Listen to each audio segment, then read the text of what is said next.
हरि ओम जय जगन्नाथ स्वागत करछे एक नया वीडियो को आप मैंने जानते जमी कि प्रत्येक वर्ष आम ओडिशा रे बीएड एवं एमएड बीएचडी ये सब कोर्स पे आपनकर 2 ईयर कोर्स पे आपनकर नोटिफिकेशन आउट होता है एडमिशन पाई ठीक अच्छे। तो एथर यही 2025-26 आपनकर शिक्षा वर्ष रही शिक्षा वर्ष आपनकर 2 ईयर बीएड बीएचडी एवं एमएड आपनकर कोर्स पे ये नोटिफिकेशन टी आम आसी जाइए। जो मैंने सब कोर्स बीएड बीएचडी एमएड आप कोर्स करने को चाहूले ये पुणी तो सुजोग उत्पन्न हो। तो जो मैंने अप्लाई करने को चाहते आपण फुल इनफर्मेशन रही कभी अप्लाई हम के एग्जाम हम के आप एडमिट कार्ड आसो ये फुल इनफर्मेशन टी आप रही ठीक अच्छे। तो चलते स्टार्ट करिया वीडियोटी जमीक आप देखिपे जे आपन ये रही timeline for admission 2 year BEd BHD एवं MEd course for admission section 2025 एवं 26 द टाइमलाइन 2 ईयर बीएड आपन दुई वर्षिका जो बीएड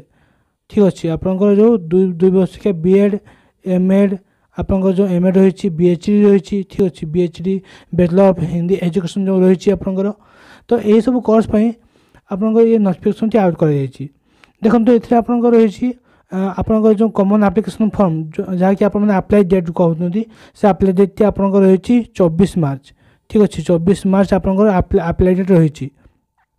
24 मार्च आपन अप्लाई डेट रही 24 मार्च टू आपन अप्लाई स्टार्ट हो ठीक अच्छे। लास्ट डेट के रही देखो ये आप मेंशन कर लास्ट डेट जे 10 एप्रिल 2025 आपन लास्ट डेट ठीक अच्छे। एवं आपन जदि किसी भूल भाल हो अप्लाई कर टाइम रे ठीक अच्छे तो आपने एडिटिंग करेंगे केबे 11 एप्रिल देन आपने अप्लाई कर सारापर आप जो डाटा रहा जो अप्लाई कर फॉर्म गुड़ा से सब ट्रांसफर करेंगे कौटी से ना स्टेट सिलेक्शन बोर्ड देखो ये क्लियरली मेंशन करागला आपन स्टेट सिलेक्शन बोर्ड को स्टेट सिलेक्शन बोर्ड को से डाटा सब ट्रांसफर करेंगे ठीक अच्छे। एसएसबी को आपने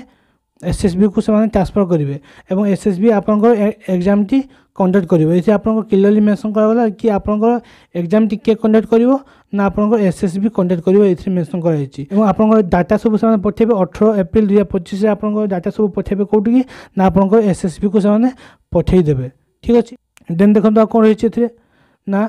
आपन हॉल टिकेट ठीक अच्छे ये सब प्रोसेस सरला आप हॉल टिकेट जोटा आप जो एडमिट कार्ड इश्यू कर 23 मार्च 2025 फ्राइडे एडमिट कार्ड इश्यू कर क्लियरली ये मेंशन करागला क्या तरफ एसएसबी तरफ ठीक अच्छे आप स्टेट सिलेक्शन बोर्ड तरफ आपंकर एडमिट कार्ड इश्यू कर